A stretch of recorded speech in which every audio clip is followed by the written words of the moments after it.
बिस्मिल्लाहिर्रहमानिर्रहीम। अस्सलामु अलैकुम वरहमतुल्लाहि वबरकातुहू। गुज़िश्ता वीडियो में हम लोगों ने झारखंड फील्ड वर्कर के सिलेबस के हवाले से नज़्म निगारी पर बात की थी कि नज़्म निगारी की तारीफ़ क्या है, उसकी कितनी क़िस्में हैं। आज हम नज़्म निगारी के आगाज़ व इर्तिक़ा पर बात करेंगे। हम जानते हैं कि उर्दू ज़बान शुमाली हिंद यानी दिल्ली और उसके आसपास पैदा हुई, लेकिन उस ज़बान को फलने फूलने का मौका जनूबी हिंद यानी दक्कन में मिला।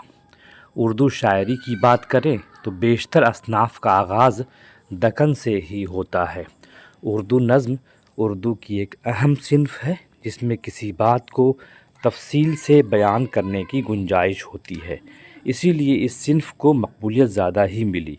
इस बाब में हम लोग उर्दू के फ़रोग़ की अबवाब की दर्जाबंदी पर बात करेंगे इंशाअल्लाह। हम लोग अपनी आसानी के लिए इसके कई दौर को हम बाँट रहे हैं, हम लोगों ने बाँटा है। सबसे पहले हम देखते हैं, किसी भी ज़बान में शायरी पहले वजूद में आती है, नसरी सरमाया बाद में वजूद में आता है। उर्दू में भी ऐसा ही हुआ है। यहाँ एक बात वाज़ेह रहे कि उर्दू शुमाली हिंद में पैदा हुई, लेकिन उसको फलने फूलने का मौका दक्कन में मिला। उर्दू नज़्म के साथ भी यही मामला पेश आया। हम लोग देखेंगे कि उर्दू नज़्म का पहला दौर क्या कहलाता है। तो पहले दौर को हम लोगों ने रखा है दक्कन का दौर। दक्कन के दौर में 1430 ईस्वी से लेकर 1700 ईस्वी तक हमने इसको किया है। इसको हम 1707 ईस्वी भी कर सकते हैं, जब औरंगज़ेब रहमतुल्लाह अलैह का इंतकाल होता है। तो उसके बाद दक्कन और शुमाल की ये तफरीक़ मिट जाती है। तो दक्कन के इस दौर में हम लोग देखते हैं कि एक किताब है मसनवी की शक्ल में, कदम राव पदम राव, जिसके खालिक फ़खरुद्दीन निज़ामी बीदरी हैं। उन्होंने एक मसनवी लिखी है नज़्म के हवाले से। उसके बाद ख्वाजा बंदे नवाज़ गेसू दराज़ उसी दौर में हैं, जो तखल्लुस शहबाज रखते हैं, जिनकी नज़्म चक्की नामा है उर्दू की पहली नज़्म शुमार की जाती है। उसके अलावा मोहम्मद कुली कुतुब शाह, जो उर्दू के पहले साहिब दीवान शायर हैं, उनको भी हम लोग इसी दौर में रखते हैं। और उसके बाद जितने सूफियाए कराम हैं, जैसे शेख बुरहानुद्दीन जानम, अमीनुद्दीन आला और अली आदिल शाह सानी, मुल्ला वजही, नुसरती, वली दक्कनी और सिराज औरंगाबादी वग़ैरह इसी ज़िम्न में आते हैं। लेकिन नज़मों के हवाले से कोई तवाना नाम हमें नज़र नहीं आता है दक्कन में। दूसरी असनाफ़ में इन्होंने खूब तबाज़माई की है, जैसे मसनवियाँ कही हैं, कसीदे लिखे हैं, गज़ल गोई में अपना कमाल पैदा किया है। इसीलिए वली दक्कनी को हम उर्दू शायरी का बाबा आदम कहते हैं। तो इस ज़माने में, इस दौर में 1400 से लेकर 1700 ईस्वी तक एक नाम आता है ख्वाजा बंदे नवाज़ गेसू दराज़, जिनकी एक नज़्म है चक्की नामा, जिसे हम उर्दू की पहली नज़्म शुमार करते हैं। आपको ये ज़हन नशीन रहे। उसके बाद जब ये दक्कन का दौर ख़त्म होता है तो शुमाली हिंद का दौर शुरू होता है, जिसे हम दिल्ली, शुमाली हिंद में दिल्ली और लखनऊ के इलाक़े आते हैं। शुमाली हिंद का दौर हम लोगों ने रखा है 1700 ईस्वी से लेकर 1857 ईस्वी तक का। शुमाली हिंद में इससे क़ब्ल अमीर खुसरू एक अहम शायर की सूरत में नज़र आते हैं, जो 1320 उससे पहले के भी शायर हैं वो, जिनसे पहेलियाँ हैं, कहमुकरनियाँ हैं, ये सब मशहूर हैं।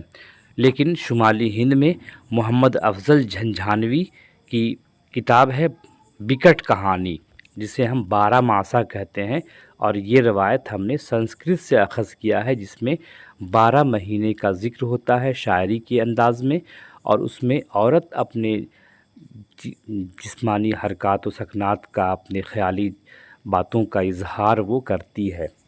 उर्दू में ऐसा होता है कि औरत कभी नहीं अपने इश्क का इज़हार करती है, बल्कि मर्द करता है। लेकिन हिंदी की जो रवायत है 12 मासा, जिसे हम संस्कृतुल अस्ल कह सकते हैं, उसमें यही है कि 12 मासे में औरत अपने दिली जज्बात और कैफ़ियत का इज़हार करती है। तो मोहम्मद अफ़ज़ल पानीपती या झंझानवी की बिकट कहानी है, इसको हम लोग इब्तिदाई नज़्म में लिख रखते हैं।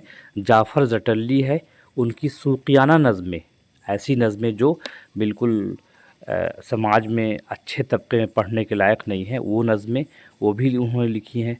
सदरुद्दीन मोहम्मद ख़ां फ़ायज़ जो ईहाम गो शायर हैं, उनको भी हम इसी दौर में रखेंगे। शाह ज़ुहरुद्दीन हातिम हैं, इनको भी रखेंगे। लेकिन उस ज़माने का सबसे अहम शायर है नज़ीर अकबराबादी।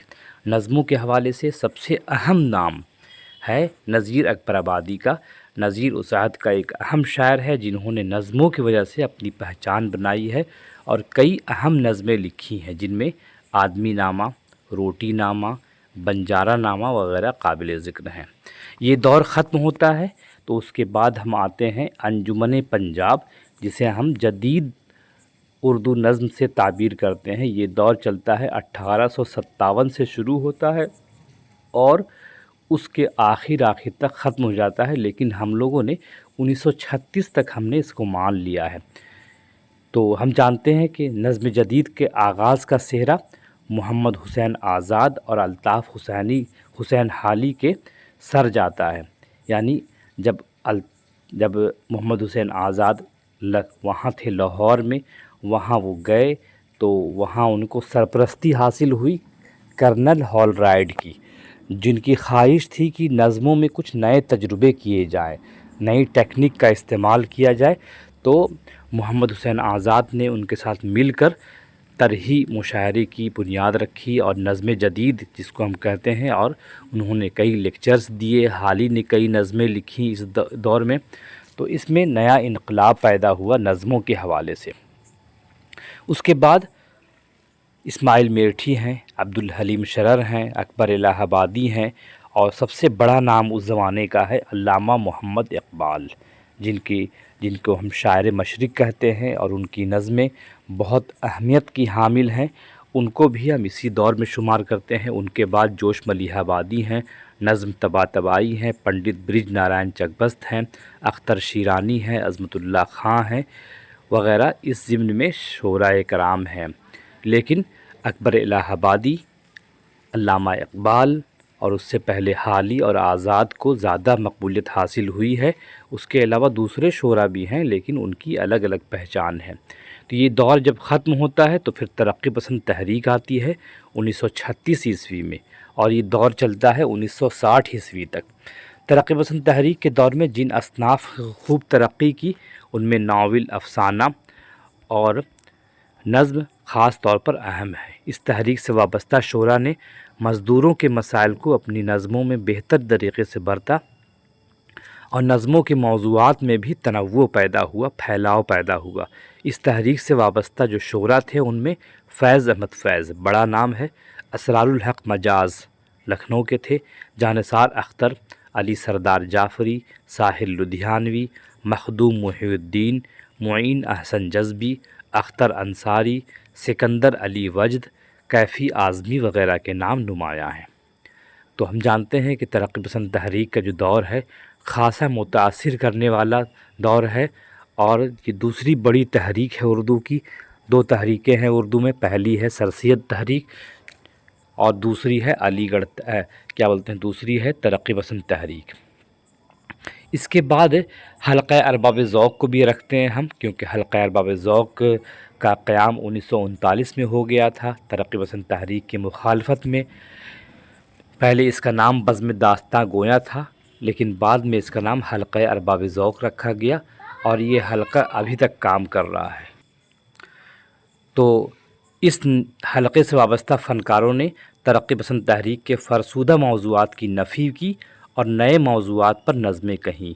ऐसे नज़्म निगारों में मीरा जी हैं, सनाउल्लाह ख़ान डार मीरा जी, नज़र मोहम्मद राशिद, तसद्दुक़ हुसैन खालिद, क़य्यूम नज़र, यूसुफ़ ज़फ़र, मुख्तार सिद्दीक़ी वग़ैरह के नाम अहमियत के हामिल हैं। इसके बाद क्या होता है, जदीदियत का रुझान आता है 1960 से लेकर 1980 तक। इस दौर को हम मॉडर्निज़्म के नाम से जानते हैं। इस अहद में अलामत निगारी यानी सिम्बोलिज़्म को अहमियत दी गई, यानी किसी बात को इशारे कनाए में कहा गया। जदीदियत के दौर में नज़मों के ज़रिए अलामती नज़में कही गईं और अलामत को अफ़साने और नज़मों में अच्छी तरह बरता गया। और जदीदियत से वाबस्ता जो नज़्म निगार हैं उनमें वहीद अख्तर, वज़ीर आगा, अहमद हमीश, अख्तर यूसुफ़, अख्तरुल ईमान, मुनीबुर रहमान, خلیل الرحمن اعظمی، شہریار، باقر مہدی، بلراج کومل، مظہر امام، رانچی کے وہاب دانش، قاضی سلیم، حمید سہروردی، عادل منصوری وغیرہ کے نام کافی اہمیت کے حامل ہیں۔ اس کے بعد ماڈرنزم کا بھی زوال آیا اور 1980 کے آس پاس پوسٹ ماڈرنزم نے جگہ لے لی۔ اس میں لوگوں نے نیم علامتیں استعمال کی، سمبولزم کو بھی اپنایا، ترقی پسند تحریک کے جو موضوعات تھے اس کو بھی اپنایا اور نئے طرز کی نظمیں کہی جانے لگی۔ اس عہد کے شعراء میں شفیق فاطمہ شیرہ، ندا فاضلی، مصحف اقبال توصیفی، عنبر بہرائچی، صلاح الدین پرویز، جینت پرمار اور دیگر فنکار اس میں شامل ہیں جنہوں نے نظمیں کہی ہیں۔ ابھی کے جو دور ہے 21ویں صدی میں کئی اہم شعراء ہیں ہمارے درمیان جو نظموں کے حوالے سے مشہور ہیں، جو شاعری کر رہے ہیں اور بہترین شاعری کر رہے ہیں، اور اپنے زمانے کے جو حالات ہیں ان حالات کا انہوں نے ڈٹ کر مقابلہ کیا ہے، اپنی شاعری کے ذریعے اس پر طعن و تشنیع کرنے کی بھی کوشش کی ہے۔ کئی اہم شعراء ہیں جن کا نام یہاں لینا مناسب نہیں ہے، بلکہ اس کے لیے ایک دفتر درکار ہے۔ تو یہ سب ہے۔ اب ہم دیکھیں گے کہ وہ کتابیں جن سے ہم زیادہ مستفید ہو سکتے ہیں، ورنہ یہ کافی ہے اتنا پڑھنا۔ نظم کے بیک گراؤنڈ کے حوالے سے جو سوالات آئیں گے اس کو اگلی ویڈیو میں انشاءاللہ ڈال دیا جائے گا تاکہ آپ لوگ اس کے لحاظ سے ذہنی طور پر تیار رہیں کہ کس کس طرح کے سوالات پوچھے جا سکتے ہیں۔ اہم کتاب ہے، ایک 3 نمبر کی کتاب ہے جدید اردو نظم نظریہ و عمل، عقیل احمد صدیقی کی کتاب ہے، 1990 میں چھپی ہے، بہت اہم کتاب ہے۔ 6 نمبر پہ کتاب ہے اردو میں نظم معرہ اور آزاد نظم، حنیف کیفی کی کتاب ہے، بہت اہم کتاب ہے۔ اس کے بعد ایک اہم کتاب ہے حامدی کاشمیری کی جدید اردو نظم اور یورپی اثرات۔ اس کے علاوہ بھی اور بھی کتابیں ہیں جن پر آپ پڑھ سکتے ہیں، جن کے حوالے سے باتیں کر سکتے ہیں۔ تو یہی ہے نظم کے حوالے سے۔ اگلی ویڈیو میں ہم لوگ نظم پر جتنے ممکنہ سوالات ہیں اس پر بات کریں گے انشاءاللہ۔ اس کے بعد ہم جتنے نظم گو شعراء ہیں ان کی نظموں پر بات کریں گے، ان شاعروں کی سوانح پر بات کریں گے۔ تب تک کے لیے ہمیں اجازت دیجیے۔